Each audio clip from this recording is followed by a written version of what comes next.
नमस्कार। सनातन धर्म की जय हो, भारत माता की जय हो।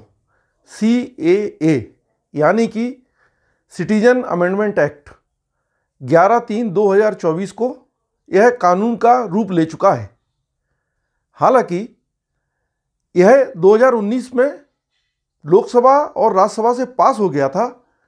9/12/2019 को लोकसभा से और 11/12/2019 को राज्यसभा से पारित हो गया था। राष्ट्रपति महोदया ने इस पर अपने हस्ताक्षर कर दिए थे और इसको मंजूरी भी दे दी थी।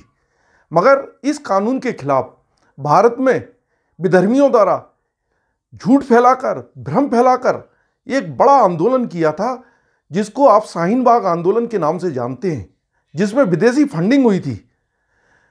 आप समझ सकते हैं कि देश में शाहीन बाग जैसे कितने छोटे छोटे कश्मीर हैं। मैं अपने पूर्व वीडियो में आपको इन सब के बारे में विगत बार बता चुका हूं, अनेक बार बता चुका हूं।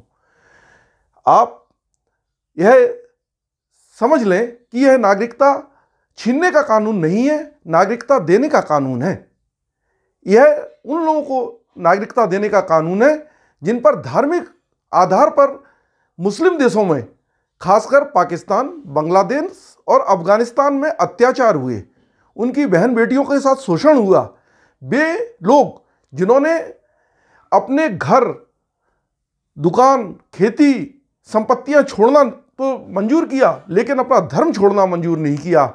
ये कानून ऐसे व्यक्तियों को जिन पर इस तरह से शोषण हुआ, पीड़ा हुई, उनको अपने भारत की नागरिकता देने का वचन देता है। हमारे देश के गृह मंत्री ने वादा किया था कि 2024 के चुनाव के पूर्व यह कानून लागू होगा, और हम जानते हैं जो मोदी की गारंटी है वो 100% पूरी भी होती है। आप समझ सकते हैं कि इस देश में आज़ादी के समय केवल 4% मुसलमान थे। आज करीब करीब 16 से 18% मुसलमान भारत में हैं, जिसमें से 5-6 करोड़ तो अवैध शरणार्थी भारत में रह रहे हैं, जिन्हें हम बांग्लादेशी घुसपैठिए और आतंकवादी रोहिंग्या के रूप में जानते हैं। ऐसे लोगों को सारी सुविधाएं भी मिल जाती हैं। ऐसे लोगों के साथ मिलकर इस देश के ये कुछ लोग भ्रम फैला रहे हैं, झूठ फैला रहे हैं, इस देश के कानूनों का मजाक उड़ा रहे हैं। इनकी हिम्मत देखिए। पश्चिम बंगाल की मुख्यमंत्री ममता बनर्जी, वहां पर मथई समाज एक बड़ा समाज है, और जो वहाँ शरणार्थी आए हैं बांग्लादेश से, वो उस समाज से संबंध रखते हैं। इसलिए इसकी जो राजनीति है, उसके समीकरण हैं, उन जिलों के गड़बड़ा गए हैं। ये भयभीत है। ये जो धार्मिक आधार पर अत्याचार हुए, उन लोगों के साथ नहीं है, ये पीड़ितों के साथ नहीं है। ये महिला होकर भी संदेश खाली जैसे वो गुंडे का साथ खड़ी है, जो शाहजहां शेख, जिसने हजारों महिलाओं का 10 साल शोषण किया है, इसका वो गुंडा, ये पाला हुआ TMC पार्टी का। केरल का मुख्यमंत्री पिनराई विजयन भी इसका विरोध कर रहा है, कह रहा है CAA को लागू नहीं होने देंगे। साथ में केजरीवाल तो आप जानते ही हैं, ये बहरूपिया, ये भारत के हर अच्छे कानून का विरोध करने वाला व्यक्ति, झूठ बोलने में दुनिया में सबसे पहला नंबर का खिताब प्राप्त व्यक्ति, ये गिरगिट को भी रंग बदलने में मात कर देने वाला व्यक्ति, ये भाषा बोलता है हैदराबाद के ओवैसी जैसी, कट्टरवादियों जैसी। इसके तो आपको मालूम ही होगा शाहीन बाग में इसकी क्या भूमिका रही थी।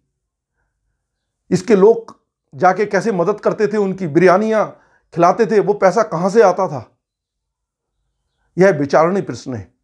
इस देश में जब अच्छे कानून बनते हैं तो ये लोग ऐसे लोगों के साथ मिलकर, जो इस देश का हित नहीं समझते, ये बहुसंख्यक विरोधी हैं, उनके साथ खड़े होते हैं, बार बार खड़े होते हैं।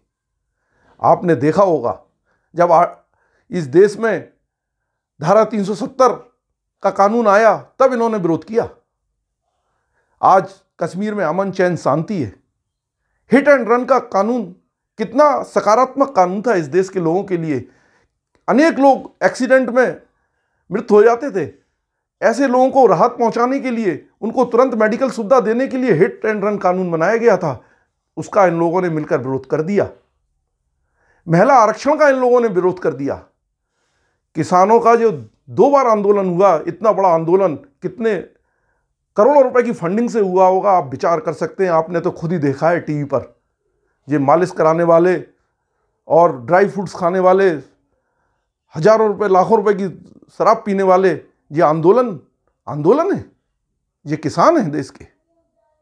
ऐसे लोगों का इनको सहारा मिलता है, ये वो राजनेता हैं। ये इस देश के हित में नहीं है, बहुसंख्यकों के हित में नहीं है, देश के आर्थिक विकास के लिए अच्छा नहीं है। अल्पसंख्यक से जब सरकारें रहती थी तब देश के साथ अनेकों बार बहुत बुरा हुआ है। देश को एक बार तो सोना गिरवी रखना पड़ा था ऐसे लोगों की सोच के कारण। तो हम लोगों को समझना होगा, जैसे ही भारत सरकार अपनी वेबसाइट के ऊपर इसकी सूचना जारी करे, और ऐसे लोगों को हमें मदद करनी है जो हमारे आसपास रहते हैं। इनकी ज़्यादा संख्या भी नहीं है, केवल 17,80,000 के करीब लोग हैं। 140 करोड़ की जनसंख्या है इस देश की। तो ऐसे लोगों को हम मदद पहुंचाएं, सब मिलकर पहुंचाएं। उन लोगों को मकान मिले, पीएम आवास मिले, उस पर रूफटॉप पर सोलर एनर्जी मिले, नल में घर में नल से जल आए उनको राशन मिले, उनको गैस सुविधा मिले, उनके बच्चों की अच्छे से पढ़ाई हो सके। इस बात को हमें ध्यान रखना चाहिए, क्योंकि उन्होंने अपने धर्म के लिए अपना घर परिवार पाकिस्तान, बांग्लादेश और अफगानिस्तान में छोड़ दिया है। वे हिंदू हैं, हमें हिंदुओं के साथ खड़ा होना होगा, हमें इस संस्कृति को जन्म देना होगा। आज तक धार्मिक आधार पर बंटवारे के बाद तुष्टीकरण की इंतहा के कारण भारत में हिंदुओं के खिलाफ अनेक कानून बनते रहे और हम सब मौन देखते रहे। आपको पूजा स्थल कानून 1991 याद होगा, 1992 में अल्पसंख्यक कानून बनता है, 1995 में वक्फ बोर्ड कानून बनता है। ये तुष्टीकरण की इंतहा है। आप विचार तो करो कि नेहरू से लेकर, इंदिरा से लेकर, राजीव से लेकर, नरसिम्हा राव, सोनिया गांधी और बचा खुचा इन लोगों के जो भ्रष्ट परिवारवादी नेता हैं इस देश के, उनके साथ मिलकर इन्होंने कैसे कैसे कानूनों का निर्माण कराया और कैसे कैसे इस बहुसंख्यकों के अहित काम किया, देश के अहित में काम किया इन्होंने। उसके बावजूद हम इनको नेता मानते हैं, इनको हम चुनते हैं। ये हमारी कमी है, इनकी कमी नहीं है। अगर हम सब एक हो जाएं और इनके इन चीज़ों का बार बार इनको सामने लाएं, ये अपने आप सुधर जाएंगे।